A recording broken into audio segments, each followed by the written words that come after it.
Is outsourcing bad? If yes, why? If no, why?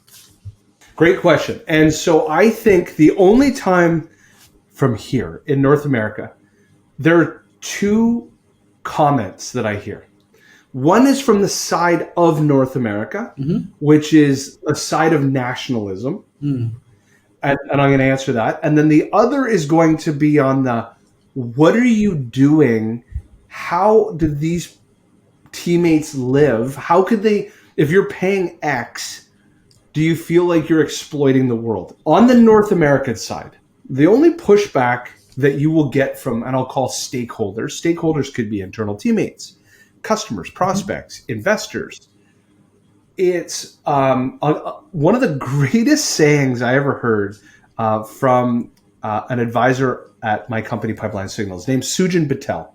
And I was telling Sujan this winter, we were on a ski trip, and I said, hey, I want to have all these businesses in the future. And, some people have a bit of a slight to this idea of owning multiple companies. And he goes, you know what? Don't listen to other people. That's drive-by advice. They don't know what they're talking about. They're just driving by and yelling something out the window. The same sort of thing can happen when you mention the word offshoring or outsourcing. They'll be like, what about the Canadians? Or what about the Americans? Drive-by nationalism. Let's back up and let's first, when you incorporate a business, they teach you Business 101, that a business is a living, breathing entity. The concept of my company, Levrg, and Pipeline Signals and Sales for Life, that they are a breathing entity that has its own heartbeat. And if it could, he or she or it would make its own decisions. And the decisions that it needs to make is I need enough money to go in and retain for me to grow and blossom like a flower. Okay, that is the decision, the first principle that your corporation would say to you if it could speak to you. It doesn't care who works there. It doesn't care how things get done. It just needs to grow. So since it's agnostic to all of this, you have to ask yourself, how do you best serve that corporation? And that corporation isn't a charity. And many times we will employ teammates because they came with the business. They've been there a long time. They are friends of a friend, but they are not best serving the corporation. And if you look at it really objectively, if you needed to get this water bottle, I'm holding a water bottle, a Yeti water bottle.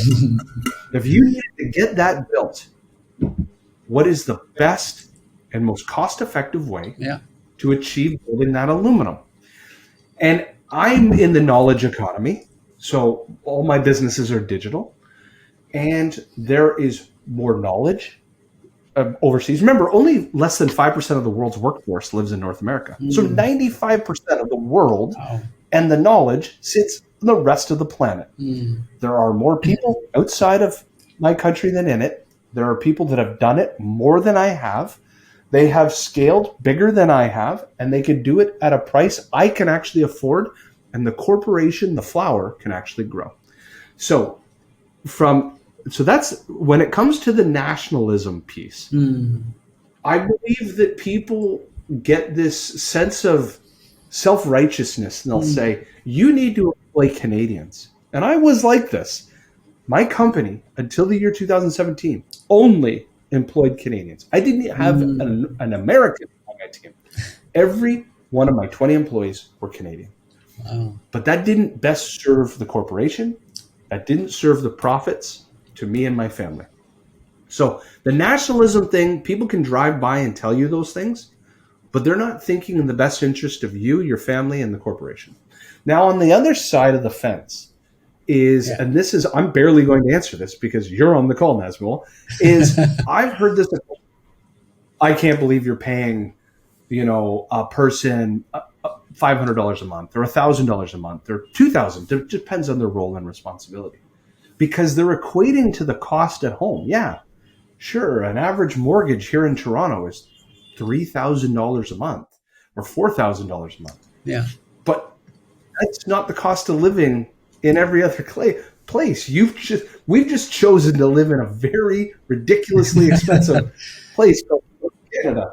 But overseas, they are fairly compensated. And in fact, I'm telling you, some of my teammates offshore are living a more luxurious life than I am because they do not have the expenses I do.